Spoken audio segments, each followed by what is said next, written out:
Defending Dr. Disrespect. How many times do we have to teach you this lesson, old man? I love the young people. Every day is a gift, a new opportunity. For some reason, Jeremy takes that opportunity and makes the batshit decision to somehow defend someone who has admittedly messaged minors inappropriately. And it's not that I'm not a fan of his politics.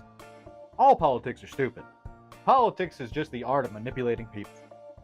It's just the fact that he weaponizes it. I just can't stand that. And for some reason, this well is still not tapped dry.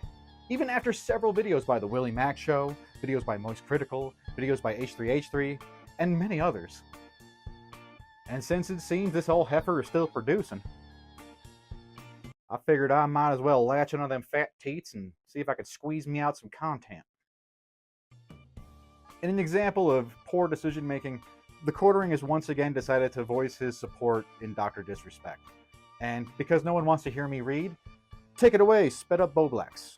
Actually says is let's cut the fucking bullshit. As you know, there's no filter with me. I've always been upfront and real with you guys on anything I can be upfront about, and I'm always willing to accept responsibility, which is why I'm here now. First and foremost, I do want to apologize to everyone in my community as well as those close to me, my team, and everyone at Midnight Society Game Studio. A lot of people have been left in the dark about what happened yesterday with Midnight Society and I, and we made the painful decision collectively to help me step down. Our team is full of incredibly talented and good people that have high career ambitions and families. I never want to jeopardize the culture we have carefully crafted. Everyone has been wanting to know why I was banned from Twitch, but for reasons outside of my control, I was not allowed to say anything for the last several years. Now that two former Twitch employees have publicly disclosed the accusations, I can now tell you my side of the story regarding the ban. Were there Twitch whisper messages with an individual minor back in 2017? The answer is yes. Were there real intentions behind these messages? The answer is absolutely not. These were casual, mutual conversations that sometimes leaned too much in the direction of being inappropriate, but nothing more. Nothing illegal happened. No pictures were shared. No crimes were committed. I never even met the individual. I went through a lengthy arbitration regarding a civil dispute with Twitch, and that case was resolved by a settlement. Let me be clear. It was not a criminal case against me, and no criminal charges have ever been brought against me. Now, from a moral standpoint, I'll absolutely take responsibility. I should have never entertained these conversations to begin with. That's on me. That's on me as an adult, a husband, and a father. It should have never happened. I get it. I'm not perfect, and I'll fucking own my shit. This was stupid. Now, with all this said, don't get it fucking mistaken. I've seen all the remarks and labels being thrown around so loosely. Social media is a destruction zone. I'm no fucking predator or pedophile. Are you kidding me? Anyone that truly knows me knows where I fucking stand on those things with those types of people. Fuck that. That's a different level of disgust that I fucking hate even hearing about. Don't be labeling me as the worst of the worst with your exaggerations. Get the fuck out of here with that shit. But I think I've said what I needed to say regarding the ban itself. That's it. That's why Twitch made the decision in 2020. To my team, community, industry friends that have supported me, I apologize. I wish I could have done this sooner. You guys have always showed me and my family love and support throughout all these years. We love you guys like you can't imagine. I have the fucking best community and circle. If any of this has made you uncomfortable, I get it. You don't have to support me anymore, but just know you always have been greatly appreciated. But trust me when I say this, to all my haters that leave and breathe social media with zero real life experience, I don't give a fuck about you. Finally, if you were uncomfortable with this entire statement and think I'm a piece of shit, that's fine, but I'm not fucking going anywhere. I'm not the same guy that made this mistake all those years ago. I'm taking an extended vacation with my family, as mentioned on stream, and I'm coming back with a heavy weight off my shoulders. They want me to disappear. Yeah, fucking right. Which Jeremy responds with a firm handshakes,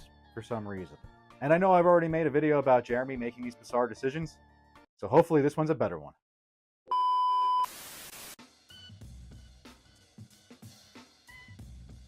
And because the majority of the criticism I've been receiving on the video have been because of this clip I used, I figured it'd be the first thing I address. Now, is the clip edited? Yes. Do I think that changes the context of the clip? No. It's more of a public service announcement than anything else. At the office this week we had a situation where one of the techs came across some pictures on a customer's computer that were of the child pornography variety. I don't really know if there's any tack way to put that, but the customer was reported and subsequently arrested, I believe, is last that I heard.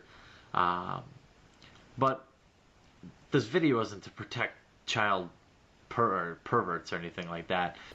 Today, Junior? Full disclosure and context of the video was that a long time ago, someone brought in a computer to be repaired at Jeremy's place of work. Now, on that computer, Jeremy and his coworkers found lewd material that involved children. Did they call the police? Yeah. Was the man arrested? Yeah. And then Jeremy thought to put out a public service announcement letting everyone know that computer techs might go through your private files when you have your computer repaired. A video from 20 years ago where I am simply describing to people that when they take their computers in to get fixed, oftentimes techs will look at the files. It obviously had nothing to do with advising predators, okay? At this time, I was working in the computer industry. I don't even know where they got this video because that YouTube channel's not around anymore. But I have nothing to hide. You can, if the video's out there anywhere, feel free to watch it. That's all I'm talking about. Because at the time I repair computers, and I was telling a story about how I had a customer who had uncomfortable photos I could see on their desktop, and we had to call the police on them. Obviously, if I was advising, creeps on how to hide their images, I think there would have been a slightly different response to that, right? Obviously, I'm talking about, hey, if you got stuff on your computer that you don't want everyone else to see, just remember that when you take your computer in because it's running slow or it has spyware on it, they might be taking a look. People might be browsing around a computer. People might take a look. That's all the video was about. It was obviously, right? Obviously. Any idiot knows that's what I was talking about. The logic train was, oh my God, we just found lewd child material on this guy's computer.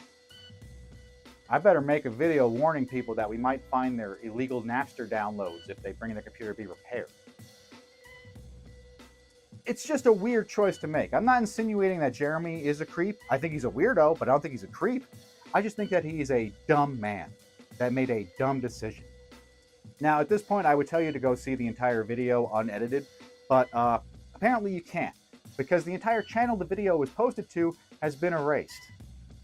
It's a weird choice to make. That's all I'm getting at, but I guess that's just me.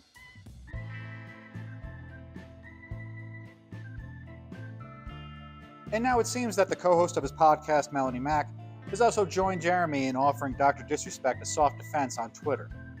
I briefly mentioned Melanie Mack in my last video, but I don't think many people got the joke. But I realized that you can lead a horse to water, but you can't make them drink, so I figured I'd just take the back of that horse's head, just kind of shove it in that puddle. I just thought it was funny and ironic, because Jeremy put up this tweet where he insulted a woman for looking like this, meanwhile running a podcast with a woman looking like this. They're the same picture. I just kind of did it to point out Jeremy's hypocrisy. I really didn't have any other intention. I just thought it was funny.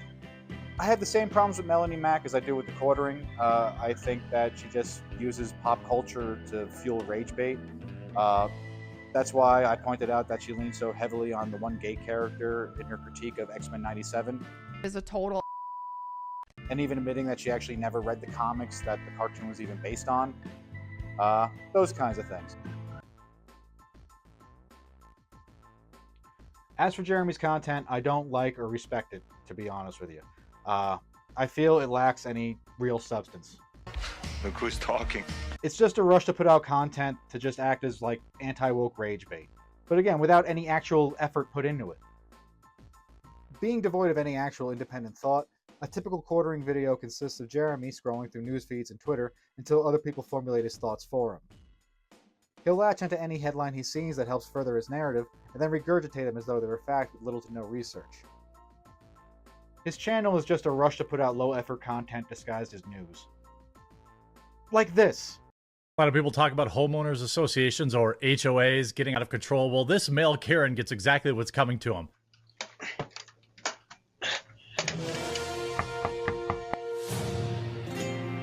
Prepare for battle, weaklings. Hey, bro. And with my Make sure to leave a like on this video and you subscribe for more daily news. Now, if you would have just went to this TikTok account, you would have easily seen that all they do is post Ring camera sketches. And it's not even the first time they did this sketch premise. Every day. Leave them on the porch every day. Listen, bro, just come to the door. Hey, bro. And even though this is a minor story, it's still an example of Jeremy's lack of journalistic integrity. It shows that he'll skip any actual responsibility of doing the research just to put out content in a rush. So best case scenario, he stole this person's content and just repurposed it with some South Park clips. Worst case scenario, he's going to report on anything he thinks is fact, whether or not it's real. Subscribe for more daily news. So I guess that makes the quartering fake news. Howdy. Thank you for watching this video all the way through.